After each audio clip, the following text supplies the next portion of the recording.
at the end of last class hour, we were talking about the paradoxes of omnipotence, and we got just to the point of dealing with Nelson Pike's article, Omnipotence and God's Ability to Sin. And what I'd like to do is just very quickly go over the last few pages of the article with you so that you at least comprehend the conclusion of this article.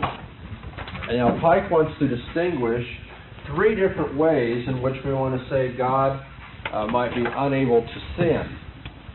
God is unable to sin may be held, he says, because of the logical impossibility of God sinning. Okay, so the first interpretation that he has worked through is that of logical impossibility. Now this will be familiar to most of you because in the paradox of the stone that we considered already, that was one of the main lines of attack also, or main lines of defense actually, that it's no limitation on God that he cannot that he cannot create a stone too heavy for himself to lift, because that's a logical impossibility, and it's no problem that somebody can't do what is logically impossible.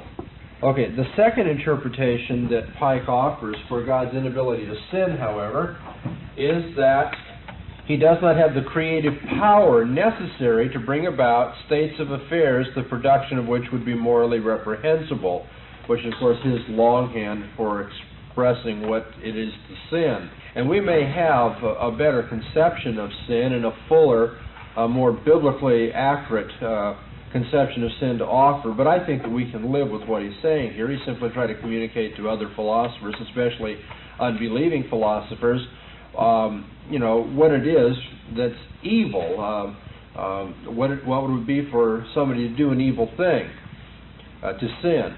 Now, what he's saying is God does not have the creative power necessary to bring this about. Okay, so here we have a material concept. That is, it doesn't have to do with logical impossibility, formal matters, but materially, God fails to have creative power.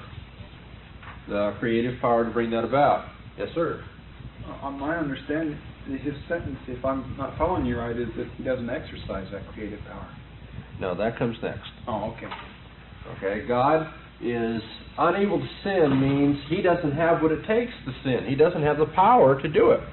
God couldn't bring about a sinful, evil situation even if he wanted to.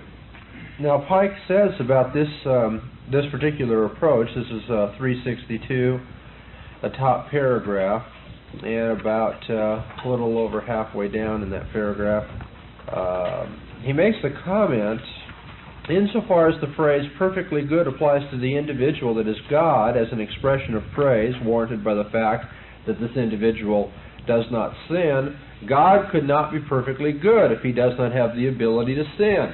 You might want to reflect on that for a moment. It's kind of sounds paradoxical, but it's a rather good and I think truthful remark that God would not be perfectly good if he doesn't have the ability to sin. If an individual does not have the creative power necessary to bring about evil states of affairs, he cannot be praised morally for failing to bring them about.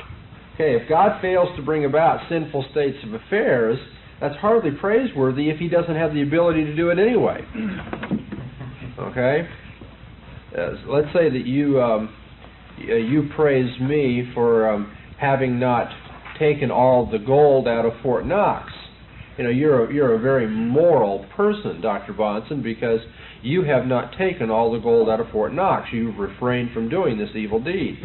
Well, that really wouldn't be all that meaningful in light of the fact that I couldn't, even if I wanted to, take all the gold out of Fort Knox. I have no idea how I'd go about doing it. I imagine there may be some criminal minds in the world that could, but I mean, I'm not one of them. And so it's no moral virtue in me that I have failed to do that. Now, if God has failed to sin, but he doesn't have the power to sin, then that's not saying very much for him. That's what Pike is observing. And so you may be hesitant to affirm God's inability to sin on this interpretation. But then he offers a third, his own interpretation, and that's that God has the capacity to sin, but not the disposition. The way he actually expresses it is that God has the capacity to sin, but he never exercises that capacity. He has the creative power to do an evil thing, but he never exercises that power. And then he goes on to explain that as a kind of strength of character or a disposition. And so we can think of a man who just cannot be cruel to animals. Now, this man has the ability to kick a kitten, doesn't he? I mean, he has the muscles, the legs, the coordination and all that. If he wanted to kick a kitten, he could. But he has the character such that he never would do so. He'd never want to kick a kitten. And so this is the way he is interpreting God's inability to sin. God has the capacity, he has the power to kill the innocent. I mean, God could certainly blast them if he wanted to. But God doesn't have the disposition. He doesn't have the moral character. His character prevents him from sinning. He is unable to sin in that sense. Okay, here we have three different approaches then. God's sinning is a logical impossibility. God's inability to sin is a material concept. He doesn't have the power to do it. Or finally, God doesn't have the disposition to do it. He has the capacity, but not the character. Okay, now in the process of drawing out these three, you'll notice that Pike points out problems in the approach of McHugh and also of Thomas Aquinas, Anselm included, with the approach of Thomas Aquinas. And let's look at McHugh's problem. Bottom of 362. Okay. McHugh's conclusion, he says, God cannot sin, was thus intended in the first sense just mentioned, that is, that it's logically impossible. But McHugh then went on to suppose that God cannot sin in a sense of this phrase that connects with the notion of omnipotence. This is the second sense mentioned above. This conclusion was not warranted.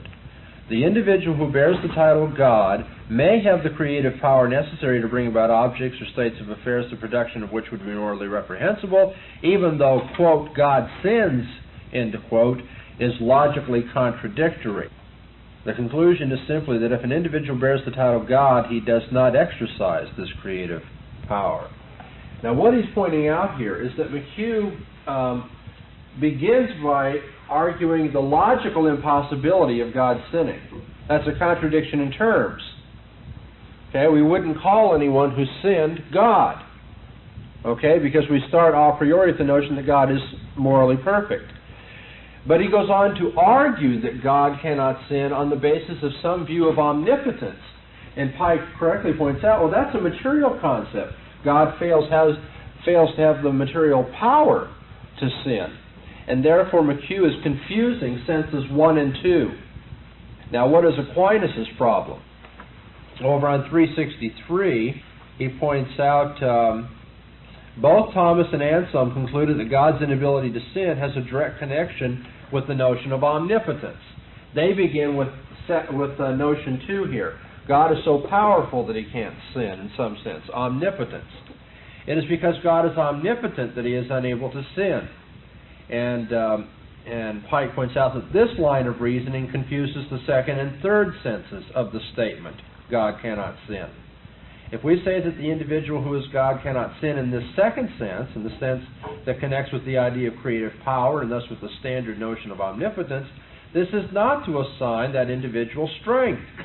It is to assign him a very definite limitation. And this is what I mentioned just a few moments ago, that we're actually limiting God if we say he cannot sin in this sense. Okay? Let me recapitulate what I'm getting at here. Pike has pointed out, by analyzing and trying to be very clear in the way that we would talk about God's inabilities in the area of moral matters like sinning, that there are three different senses in which you might say God is unable to sin. McHugh confuses 1 and 2. Thomas Aquinas confuses 2 and 3.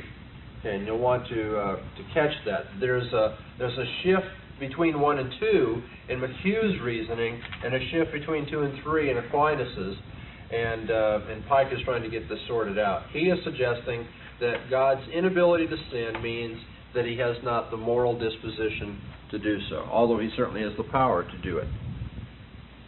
All right. Actually, this is a rather clear article. I don't think there's too much controversial or anything directly germane to what I'm trying to get at in the class anyway. Do you have any questions about it? Well, we've been looking at the attribute of omnipotence. And as I said at the end of last class hour, to say that God is omnipotent may naively and very simply be to say that He can do anything. But obviously we want to qualify that so that we can explain exactly what we're getting at about the all-powerfulness, almightiness of God, that He can do anything, and then we give the qualifications. And if these paradoxes or alleged paradoxes help us to do that, then that's fine. But from a pastoral standpoint, I would point out to you that struggling through these philosophical problems in this particular case is not, I don't believe, really akin to struggling with challenges to the faith that are nearly so devastating as, say, Anthony Flews or something like that. This really amounts to, let's get straight on what the concept is, rather than is it possible that such a concept could make sense or be true. Although some philosophers, to be sure, have thought that they have really gotten the tiger by the tail when they get onto these paradoxes, I just can't myself see that they amount to all that much. We'll be seeing a little bit more when we talk about omniscience, however. The paradoxes of omnipotence have been used to argue against the Christian faith, but I think for the most part their function is to help clarify the meaning of the Christian faith when it claims God can do anything. Did you pick one of these? I perhaps missed it. Did you pick one of these? What does it mean God cannot sin? I agree with Pike. I think that the third is the preferable way. Which one? The third. Third. Yeah. I think we should say that God has the capacity to sin. That is, in the sense, to liken it to us. He has the physical power to do evil things. He could blast the innocent. However, He does not have the moral disposition to do so. It would be a contradiction of His moral character to do so. I'm thinking of Shedd, for example. Shedd, who said Jesus could not have sinned. That's most Reformed theologians said He could have, but didn't. If you're familiar with that controversy. Oh yeah, the impeccability of Christ, and especially in terms of the communicatio idiomatum, is it's a good issue to ask people who are wanting to be ordained into a church, because you can sort out very clearly whether they're Lutheran or Reformed in their outlook on that question. But that is not exactly the same. That is not the question we're dealing with here about the omnipotence of God or His ability to sin. With respect to Christ, the issue is the relationship of the divine to the human natures. In this question up here is, what do we mean by saying God cannot sin? And then when God becomes man, then the issue is, how can the God-man sin? And that's an even more complicated, or not more complicated in the sense that it's more difficult, but it adds another wrinkle to the issue. And that's not what we're talking about here. Yeah? On number one, logical impossibility, didn't Aquinas, wasn't that his definition of God is unable to sin?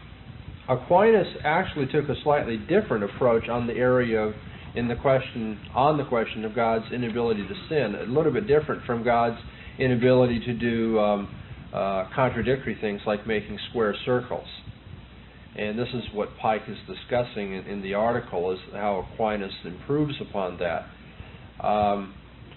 That isn't to say Aquinas couldn't have said or didn't say that God's inability to sin could be understood as a logical impossibility. We just don't use the words that way, God and sin. However, he did say other things, that he connected it with the omnipotence of God. God's inability was actually a power on His part, and that's why Pike is saying Aquinas seems to move back and forth between number 2 and number 3 up here. Okay. Even if the linguistic point can be made, it's not the important point in Aquinas, is I guess what I want to say. So, it just seemed I had in my mind logical impossibility was associated with Aquinas. Yes, in the paradox of the not of the stone, in the paradox of the round square, can God make a round square? That is exactly Aquinas' position. It's a logical impossibility to make a round square, and therefore it's no defect that God can't do logically impossible things. And so you're right on, and I commend you. That's accurate. However, when it comes to the inability of God to sin, he went on to say this has to do with the power of God, not simply with what contradictions are. Okay. Now, yes, sir? Is there any sense in which it's ever been suggested that God is evil in the sense that He condemns the wicked? Is there any philosophical? Well, sure. There, sure. I mean, the whole problem of evil is that's the heart of the issue. The problem of evil, which we're going to come to after we finish this section in our readings, contends that if God is all powerful, and the fact that evil exists indicates that He can't be all good, because if He's all powerful and He were all good, He would have the ability to keep evil from being in the world, and He'd also have the will or the desire to do so. And since He has omnipotence, He has the power to keep evil from being in the world, and the fact that God has the power to keep evil from being in the world, and that there is evil in the world, these facts combine to show that He couldn't be all good. Because an all good God would have exercised His power to keep evil from being realized. Okay. Nothing that, how about does it suggest that because of His judgment, the creation of hell, or the whatever, that He's evil because of sinners being condemned to hell? It's been suggested that a all-good God would not allow His creation to come to that point where anybody would have to suffer eternally. It's also been suggested that the idea of eternal damnation for sins of a temporal and limited sort is disproportionate, and consequently that shows the injustice of God. There's a lot of different lines of argument that might be combined in what you're suggesting here. We're going to come to the problem of evil and spend a couple days. Maybe I should say at this point just something about your poor professor's despair. A few minutes before I ate lunch and prepared to come down here, I just finally had to become realistic and see that I couldn't keep to my own time schedule for catching up. I had hoped that we'd get through completely the omniscience of God and the issues connected with omniscience today, and then I'd give you your midterm exam and explain it, and then when I got back next week, Monday and Wednesday of next week, we would be dealing with the problem of evil, because I want to at least 2 full days on it. But it really is unrealistic. And so what I have decided to do is to do as best I can on the omniscience of God, those issues today, and continue when I get back. However, I will give you the midterm exam so that you can at least get started on the earlier parts of the course and those questions. I think that would be better for you, although we won't technically have gotten through everything. Now, do your best to keep up with where I am. You keep a day ahead of me if you possibly can in your readings so that you're always ready for whatever I do when I come in. And I will be making adjustments somehow to get caught up with the schedule as I gave it to you. It may be that I'll drop something later, although that is not my inclination. Everything is crucial, obviously, if it's been planned in there for a reason.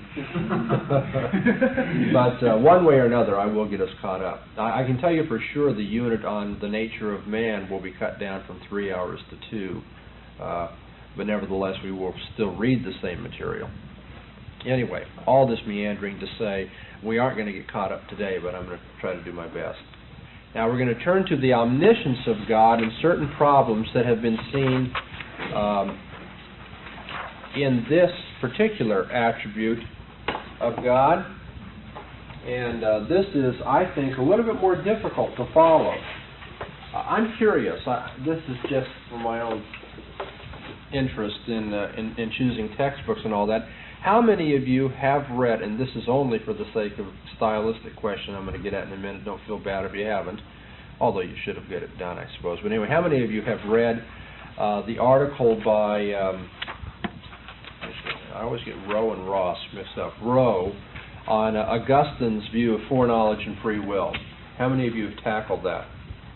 Okay, well, I won't get very much help in asking my question.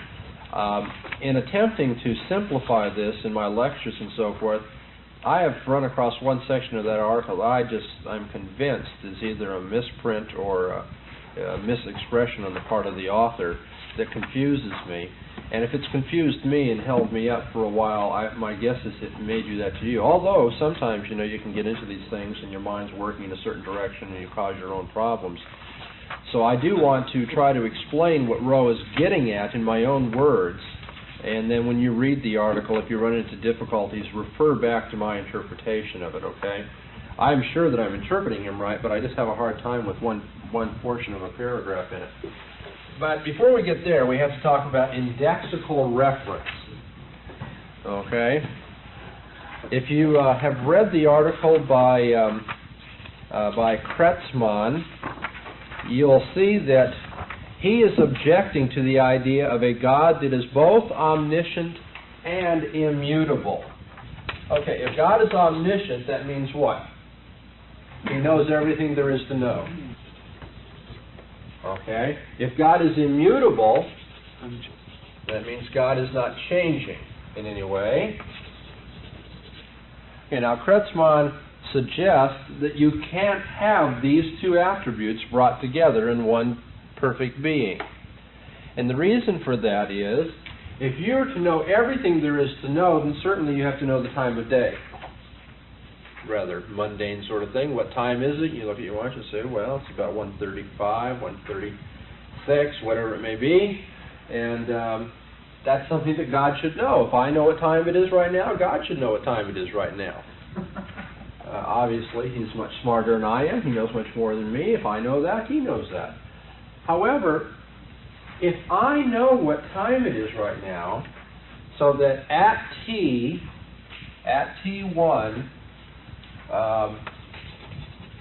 Bahnsen knows that it is now T1 and not T2, what happens 5 minutes later when I look at my watch?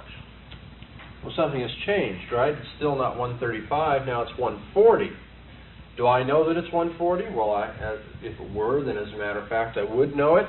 And that's the sort of thing, if God's omniscient, He would know it too, right? God knows everything I know.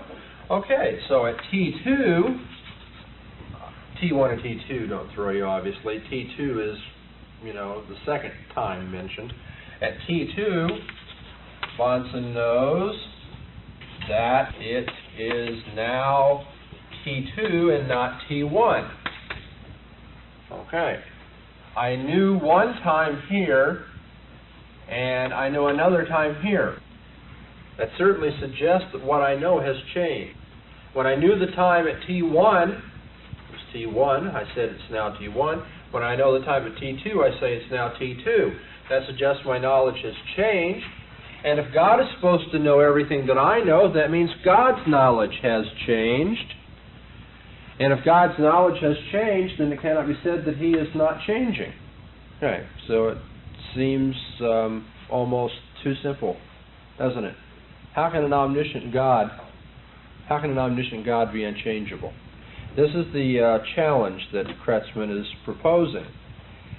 And he recognizes a number of objections that people might want to bring up against this, and he raises the objections and deals with them each in order, and does a pretty fair job, I think, being clear and trying to express the sorts of things people would say against his point of view.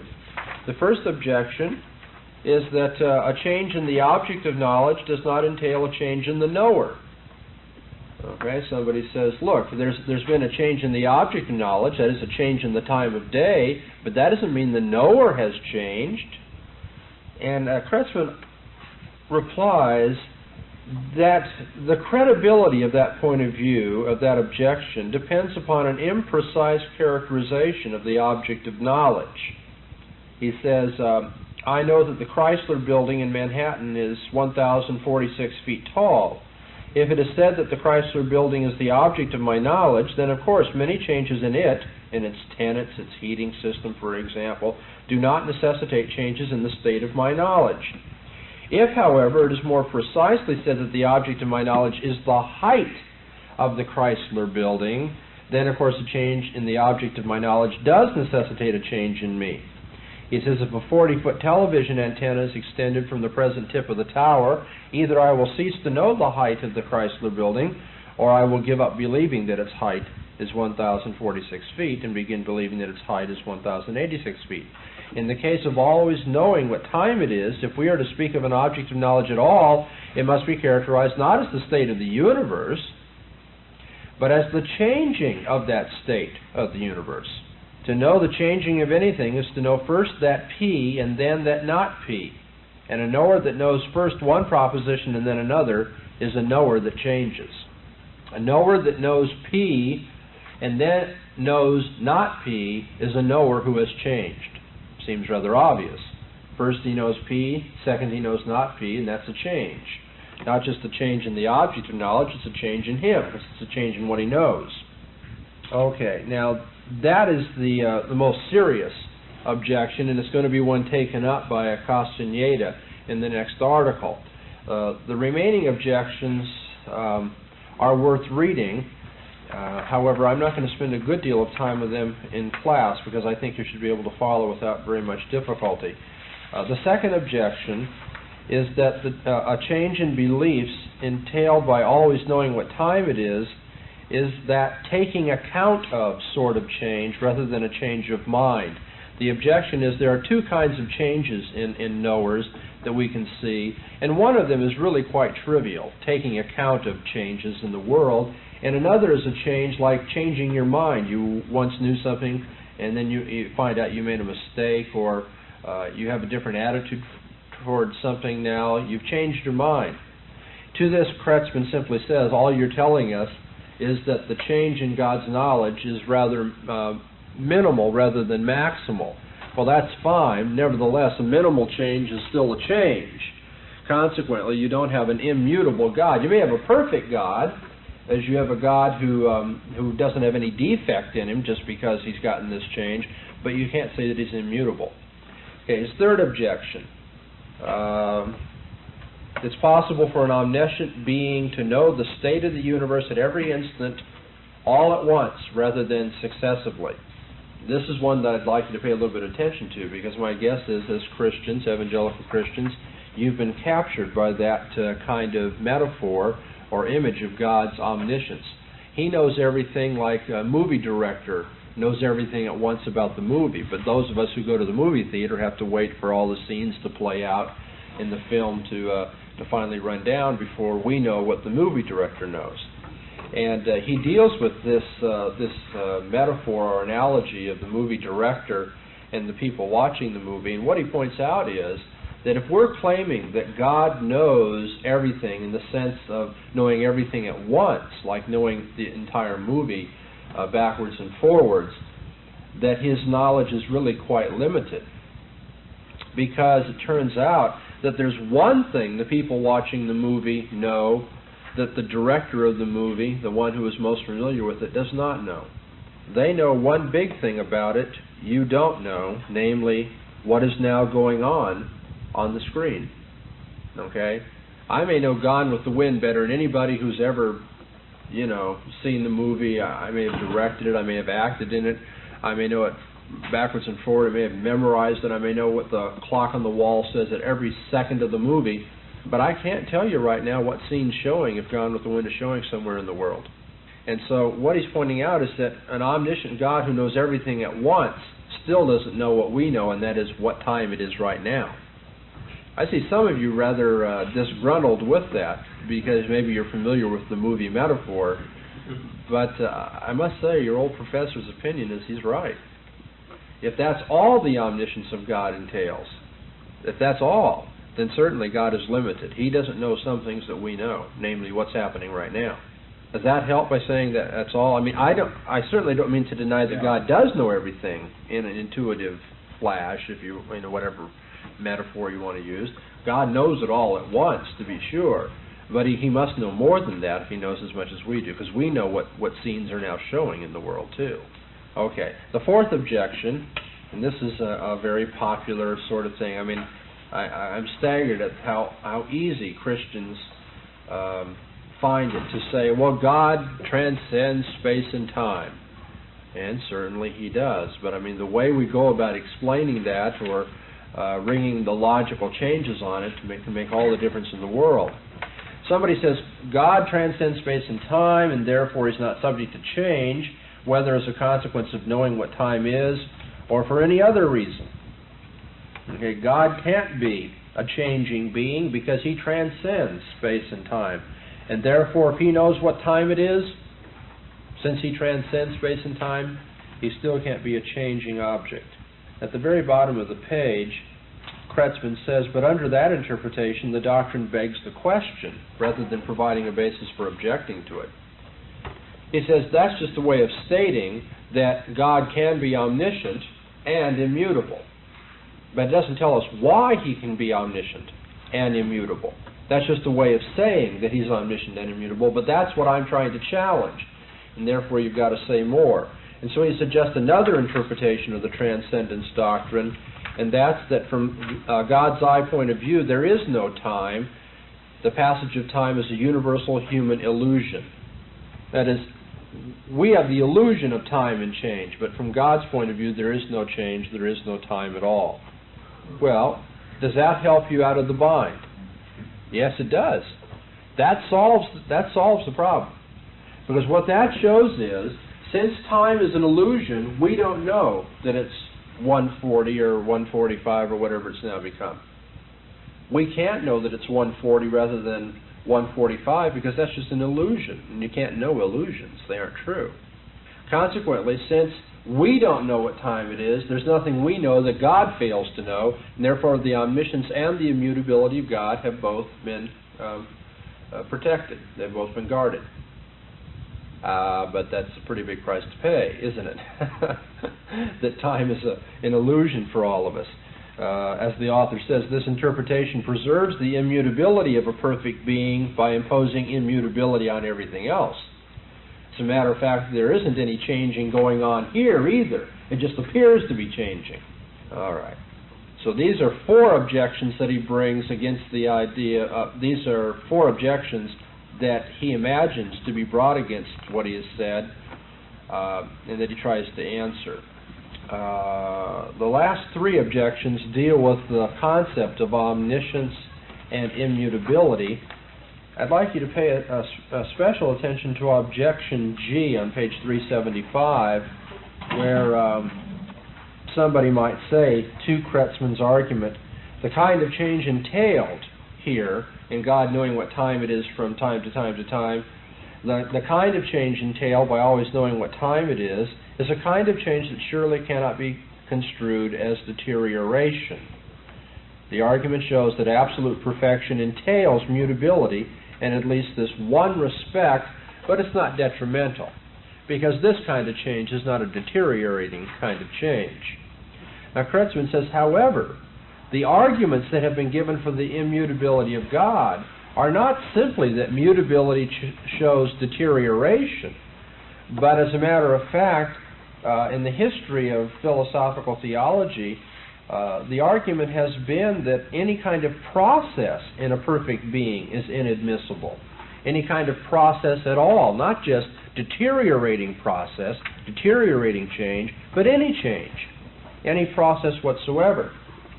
Now, the reason I want you to pay attention to that is that while his objections are good objections in light of that explication of the immutability of God, I, for one, am willing to ask whether these historical explanations of God's immutability, as found in Aquinas and Occam, are the best we can do. Is it true that there is no process in God whatsoever? Does the immutability of God in the Bible imply that God does not undergo some kind of change? I believe, as difficult as it may be, and I'm not going to offer you the solution to this problem, at least not in this hour, there's some sense in which we want to talk of an analogy of change, an analogy of process in the person of God himself. The Bible indicates that God was once, if you will, independent, self-contained, and the only existent, and that there was another time, after time, before time. It's awkward to talk about it, isn't it? But nevertheless, there was a time after that when there was a world that God created. Moreover, if you want to talk about another major change in God, the Bible says that there has been a transition from wrath to grace in God's attitude toward His people, and consequently there is some process of change there. We know that God is working all things to the good for His people, and He's bringing about change within history for the consummation of Christ's kingdom. And we know there's going to be a separation of the sheep and goats. That is not the case right now on the final day of judgment. And so there are changes that the Bible speaks of within God.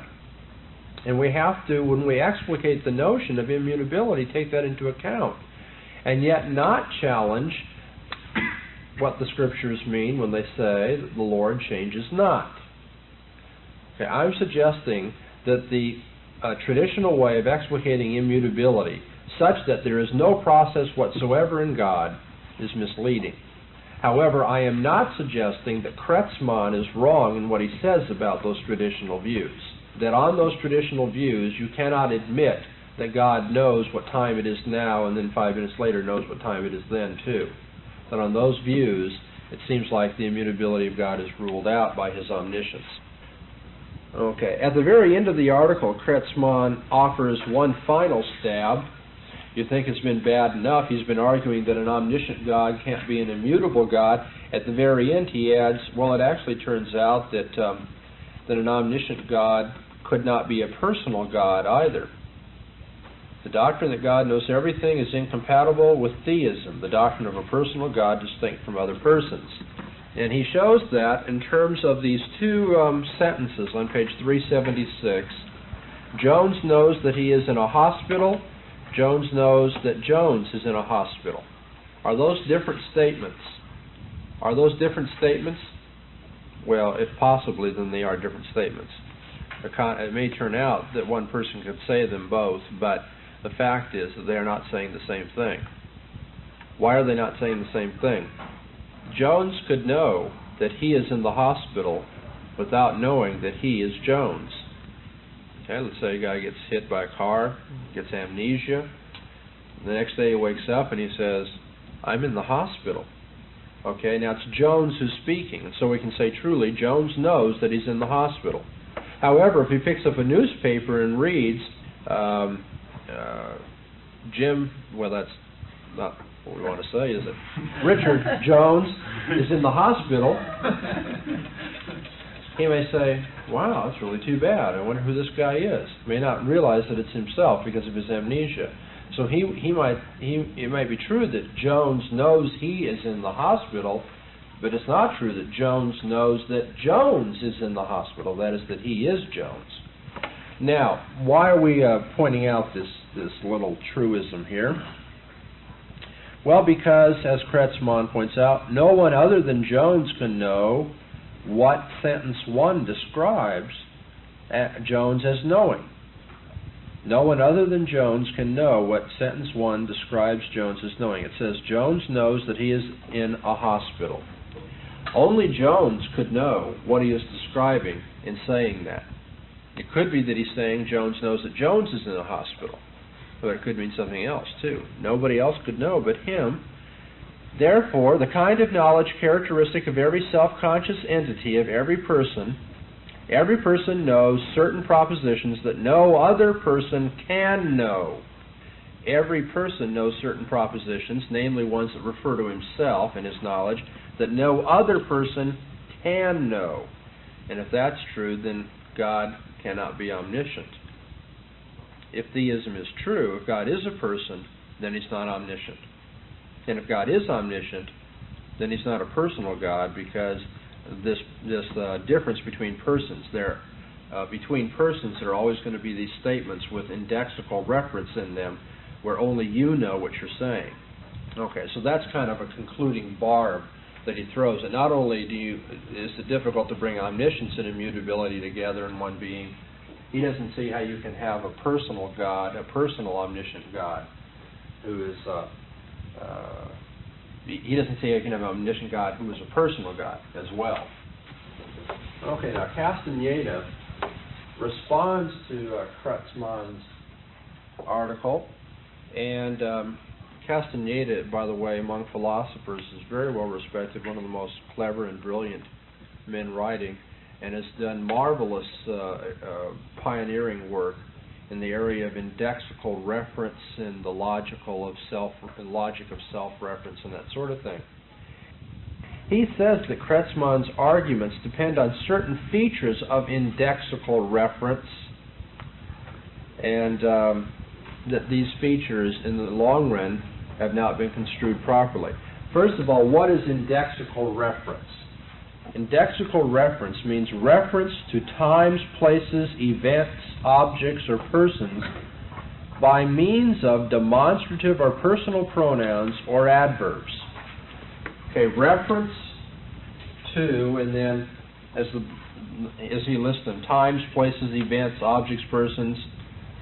That is indexing comments within a sentence. Reference to anything that ties it down to a time or place or person, that sort of thing. Okay, indexical reference is reference to times, places, events, objects, persons by means of demonstrative or personal pronouns or adverbs. Reference to these things by means of certain kinds of pronouns and adverbs. It turns out that Kretzmann's arguments with respect to omniscience and immutability turn on the use of indexical reference in his sentences. For instance, at T1, Bahnsen knows that it is now T1. You notice the word now is used. That is an indexical referencing word. It helps you to make reference to some time by means of a pronoun or adverb, the adverb now. Okay, and the point is that the indexical reference now, or indexical references to time, are ephemeral. At different times of utterance, now refers to different times. Okay, so if I say it is now 2 o'clock, and later on I say it is now 2 o'clock, only one of those statements is correct, unless I wait 12 hours, because the word now refers to different things, even though the word's the same. Whereas if you say Bahnsen knows that it's now 2 o'clock, and Bahnsen knows that it's now 3 o'clock, the word Bahnsen and the words no and the word no or knows have the same meaning throughout, but now has a different reference in each case, and that's what he's getting at when he says it's ephemeral. It has an ephemeral character. At different times of utterance, it refers to different times. Let's get to the heart of this. Is Kretzmann correct that if God knows that it is now such and such a time, and that later God knows that it's such and such a time, that this involves a change in the knowledge of God? On page 379, Castaneda says, we must investigate whether or not X can know at T1 the proposition that Kretzmann expressed by his use of the clause, it is now T2. Obviously, if the indexical reference of Kretzmann's statement at T2, it is now T2, cannot be captured intact at time T1, then at T1 this statement cannot even be formulated, let alone be known by X or by Kretzmann himself. What he's getting at is this. If the indexical reference of the statement made by Kretzmann at T2, namely, it is now T2, cannot be captured intact, if you cannot capture it as an indexical referent at time T1, then at T1 that statement cannot even be formulated, much less be known. And so it would appear that Kretzmann is right. We have these indexical references. How could I at T1 capture the indexical force of the statement, it is now T2? At T1, we cannot capture the indexical character or force of the statement, it is now T2. Is that obvious to everybody? I mean, on the surface, is it rather plain why at 2 o'clock we cannot capture the indexical force of the statement, it is now 2:30? Because at 2 o'clock it's not 2:30, that's why. And so to say that it is now T2 at T1 loses the indexical force of this statement, it is now T2. Now, Castaneda suggests, however, that there's been a serious and subtle difficulty with Kretzmann's argument. He says It is Kretzmann's own indexical proposition that it is now T2 that, how can I put this now? I don't want to confuse you. In ordinary usage, an indicator, an indexical reference like now, is used to make indexical references by the speaker. You notice that the indexical force of the word now is made by the speaker of the word now. So that when Kretzmann suggests as these problems, what do we know, what can God know, he suggests that it is now T1 and it is now T2 are illustrations of things we can know but God cannot know. It turns out that if God knows all these things, then his knowledge is changing, according to Kretzmann. That rests upon the idea that the indexical reference now, in the statement it is now T2, cannot be captured at T1. You cannot state the word now as you use it in the phrase it is now T2 at T1 with the proper indexical force. But what Castaneda is showing is that that is true only for the speaker. That is only true for the speaker. That indexical force has that property. I mean, the indexical reference has that characteristic for the speaker. And, as 379 says in italics, it leaves it open whether the person spoken about refers to the same objects indexically or not. Okay? A speaker will say, it is now T1, it is now T2, as something that he knows. But we might refer to somebody else knowing the same truth. But there's nothing about, if I say Kikasola knows that it is now T2, I'm using an indexical reference for myself. Okay? Even if I say Kikasola knows at T2 that it is now T2, the word now is being used as an indexical reference with respect to the speaker. However, it may be that Kikasola, what he knows, can be expressed without any indexical reference at all. And he gives this illustration. Privatus believes that I weigh 150 pounds. Okay? When I say Privatus believes that I weigh 150 pounds, I do not imply that Privatus has made an indexical reference to me. Okay, if I'm going to say what Privatus knows, I've got to use an indexical reference. I've got to say, Privatus knows that I weigh 150 pounds. But do you think that Privatus has to use the indexical reference I when he expresses his knowledge? When I express it, I have to use that reference, that indexical reference. When he expresses it, he doesn't say, what I know is that I weigh 150 pounds, referring to me. Very obvious. There's nothing subtle about this. The indexical reference is not used by the person spoken about. Now, if I speak about Kikasola's knowledge, I use the indexical reference now. But there's no reason why the one about whom I'm speaking has to use the indexical reference. And that's the force of that statement on page 379. All right? Having noticed that, then we can put this piece in place. Castaneda indicates that God might very well know at T1,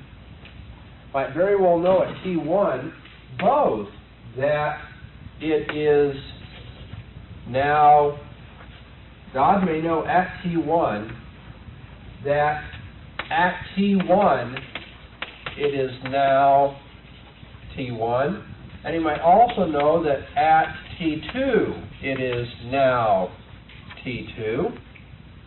The difficulty we had originally with that is that this word now seems to invalidate knowing that it's now T2 at T1. But what Castaneda has pointed out is that the fact that I have to refer to this state of affairs as the speaker using an indexical reference doesn't mean that the one who knows, doesn't mean that the person about whom I'm speaking has to use indexical reference. Kretzmann's argument has turned on the fact that the word now seems to tie this down to T1 and T2 and therefore a change. However, the fact that we have to use indexical reference doesn't mean that the one we're speaking about is using indexical reference in what he knows. And so if God at T1 knows at T1 it is now T1, and at T1 knows at T2 it is now T2, then there's no change in God's knowledge at all, is there? From T1 to T2. Yes? Give an example of a person with the knowledge saying what he knows without using an indexical reference. I know that it's 2. Well, yeah, I would just say it's Okay. 2 o'clock. And how is that different from saying it is now 2 o'clock? For that is what is meant. The one uses indexical reference and the other doesn't. Okay, and that's the only difference. That's a big difference. It's a very big difference. Because the word now, you see, I can say it is 2 o'clock and be correct, and I can say it is 2 o'clock at another point and not use the word now and still be correct. If, for instance, I'm using it in indirect speech, or I remember Kikasola said it is 2 o'clock and it was correct, something like that. But if it's now 2 o'clock, then that can only be true at 2 o'clock. All right?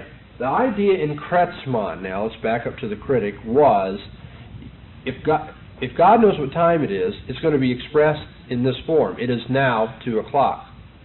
What Castaneda has pointed out to this point in the article is that at T1, it might very well be that God knows at T1 it is now T1, and at T2 it is now T2.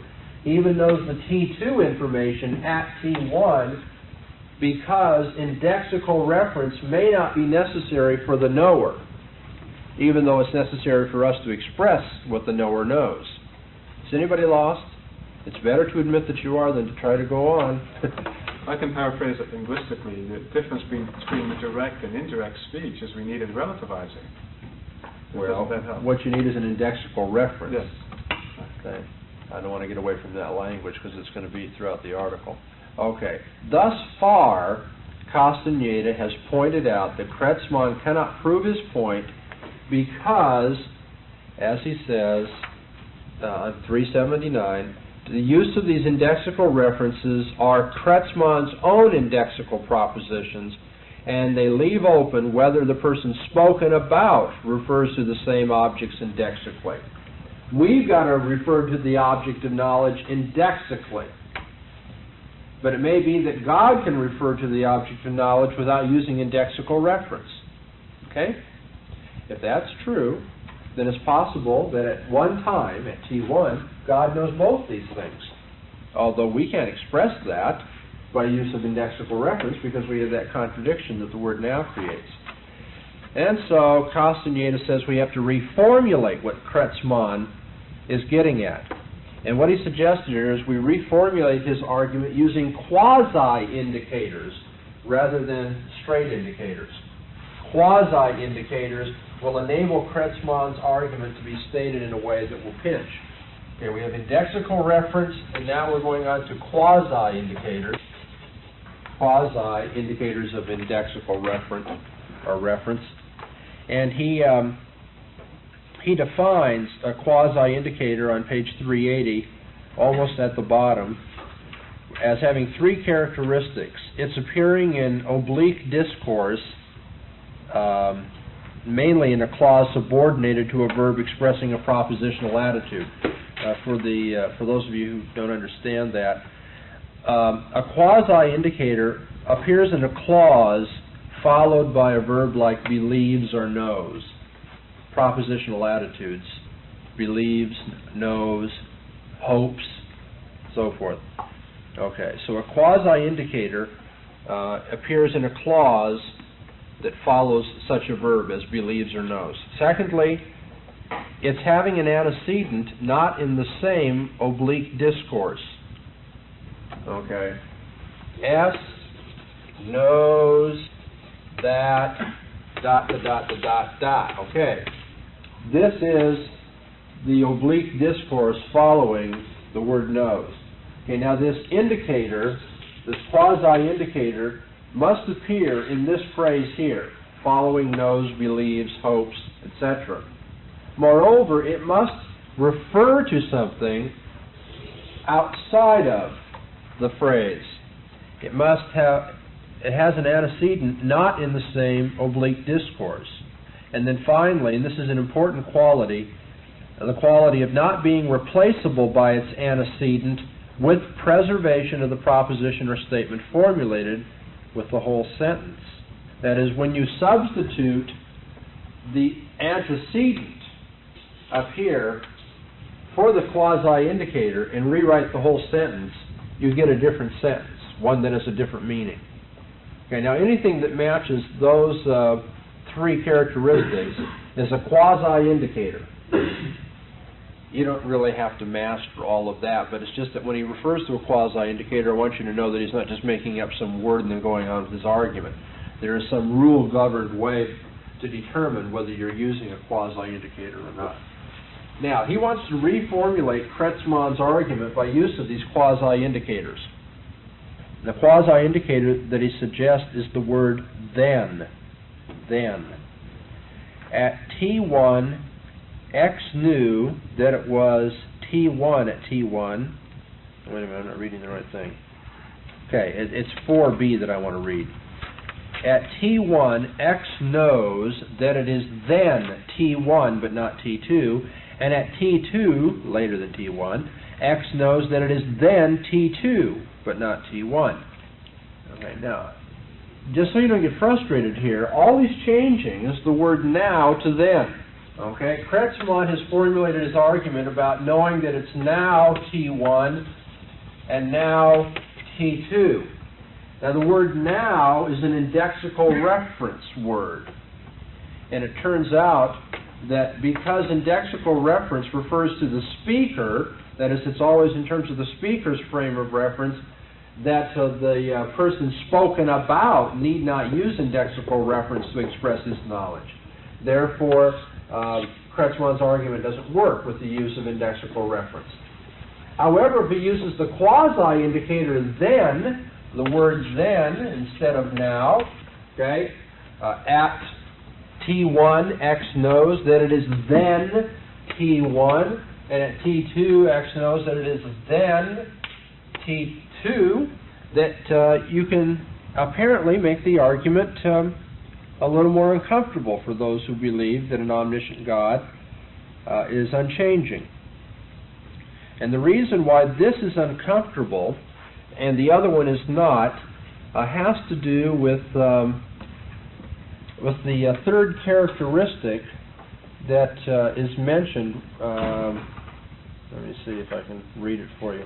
Okay, he says that it's characteristic C about quasi-indexical references that makes this more difficult to deal with. Whereas the use of now in the sentences that Kreutzmann formulated cannot be used by him to make exactly the same statement at times other than T1 and T2. If I say it is now T1, I can't make the same statement using the word now if I use it at T2. Whereas that's true, I can use the word then to make the same statement. Okay? At T1, it is now T1. Okay? That's fine. However, I cannot say at T2, it is now T1. I cannot make the same statement using the word now. The word then allows me to make the same statement at different times, however. At T1, it is then T1. At T2, it was then T1. Somebody can say that at T1, it was then T1. And at T2, he can say it. At T2, the word then can be used to express that what was known at T1 is that it was then T1. The one thing that I'm a little fearful about as your instructor is that you're looking at this and thinking, this is terribly hard. The fact of the matter is, it is terribly easy. What he's getting at here is so simple. You may not understand all the fancy language and the A, B, and C of qualities and characteristics, but all he's saying is you can't use the word now except at the very time that now refers to. But you can use the word then. Okay? So right now at 2:20, I can say that at 2 o'clock, Bahnsen knew that it was then 2 o'clock. I cannot say at 2:20, at 2 o'clock, Bahnsen knew that it was now 2 o'clock. That's something that you all can follow. It's just a question of how you use the word now and then. The upshot of it is this. If Kreutzmann formulates his argument in terms of at T1, X knows that it is then T1, and at T2, X knows that it is then T2, it will appear that you have a change in what is known from T1 to T2. You can express it without falling into the problem of indexical reference that we had seen, and consequently God's knowledge has changed, and God has changed. If we can use these quasi-indicators in this way, it would not appear that at T1 God knows both that it is at T1, that at T1 he knows that it is then T1, and at T2 he knows that it is then T2. Maybe it would be helpful if I wrote all of these sentences down for you. Okay, at T1, X knows that it is then T1. I'm not going to add the negatives each time. He makes two statements in each case, four altogether, but our point can be expressed by keeping it a little simpler. At T1, X knows that it is then T1. At T2, X knows that it is then T2, and obviously that it's not T1, and therefore there's been a change.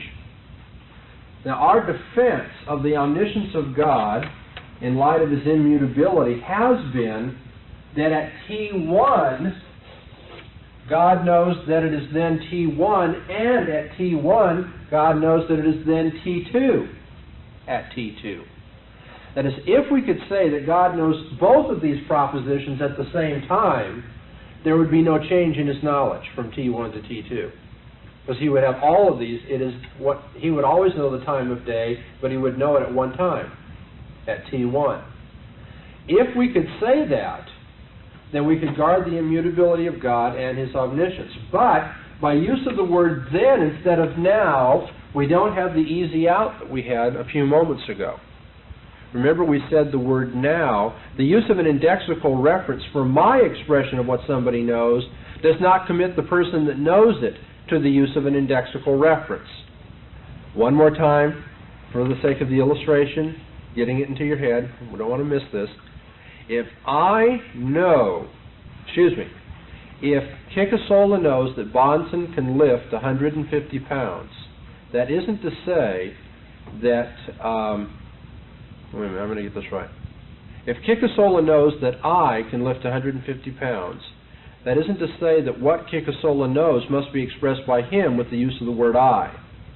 I is an indexical reference. If I'm going to express Kikasola's knowledge about myself, I have to use the word I. If he's going to express what he knows, he doesn't have to use the indexical reference. Okay, now, if we're going to express what God knows when it's 2 o'clock and when it's 2:30, we have to use the word now. But that doesn't commit God to having to use the word now. And for that reason, we got out of the use of indexical reference. But these quasi-indicators are another ballgame altogether. It does seem that whether God or we express what He knows, that the word then would have to be incorporated. X knows that it is then T1. At T2, X knows that it is then T2. So it doesn't seem that we can combine both of these as being known at T1. It doesn't appear that way until Castaneda tells us that there is a very trivial principle about quasi-indicators that has to be taken into account. And though it appears trivial, in fact, it will appear irrelevant to you as you come across it. That's principle P on page 381. The use of that principle is going to destroy Kreutzmann's argument. Now, we've run out of time at a very crucial juncture. I almost wonder if somebody is committed and has to go, please don't feel like you have to stay, but I do think I should say a sentence or two more just so we can get past this point. The principle P simply says that a sentence of the form X knows that Y knows that something. Okay, X knows that Y knows P. I'm going to use P for what Y knows. That any sentence of this form implies that X knows P. Very simple principle of transference of knowledge. If X knows that Y knows P, then X knows P. With that principle, we have a very simple solution here. All we have to say then is that at T1, X knows two things. At T1, X knows two things. This is at 381 at the bottom. He knows both that it is then T1, and secondly, he knows that somebody knows or would know at T2 that it would then be T2. What Castaneda is inserting is that X knows that somebody knows. Okay, in terms of the principle P, X knows that Y knows P implies X knows P. By inserting the statement that God knows, at T1, two things are going to happen. T2 is not in here right now. At T1, X knows that it is then T1, and at T1, X knows that somebody knows at T2 that it is then T2. Very simple. God knows what time it is right now. He also knows that somebody knows at T2 that it is then T2. But now, if God knows that somebody knows at T2 that it is then T2, what does this principle prove? The transference of knowledge shows that if X knows that somebody knows that at T2 it is then T2, that shows that X knows that it is then T2 at T2. See why Castaneda is so well respected? It's brilliant. I mean, that move alone just kills the argument. By inserting this apparently trivial principle of the transference of knowledge, if God knows that somebody knows at T2 that it is then T2, and God knows that at T1, then it turns out that God knows at, and this is the crucial point, and I'll stop right here. The crucial point is that at T1, God knows that at T2 it is then T2. At T1, he also knows about T2 in terms of this transference through the somebody knows at T2 that it's then T2. So, at T1, God knows that it is then T1, and at T1, God knows that at T2 it is then T2. And since God knows both of those things at T1, then there's been no change in his knowledge from T1 to T2. Now, the rest of the article is worth reading, especially in light of the ending of the article where Castaneda points out that to believe in an omniscient being therefore means you don't think that every proposition he knows is expressed in terms of indexical propositions and things like that. Some valuable things that we can go over when we get back together. But I really didn't want to take a long break from you without having finished the basic thrust of the argument. Can I ask you that formula in the right-hand corner? X knows that Y knows P, X knows P. Joe knows that Greg knows the answer. Therefore, Joe knows the answer. No.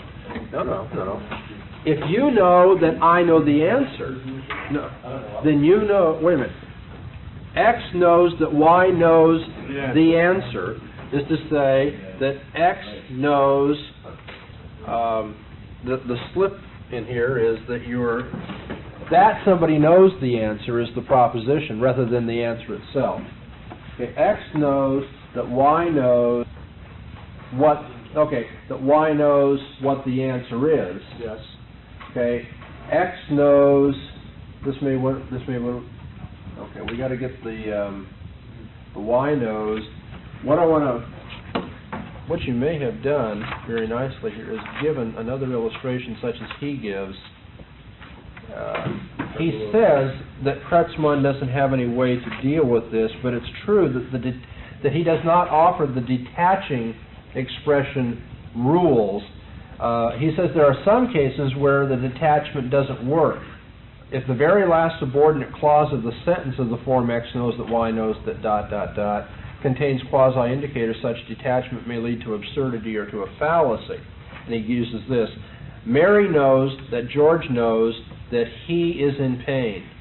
Does not mean that Mary knows he is in pain, because obviously she can't refer to herself as he. And so he says there are instances where this detachment is fallacious.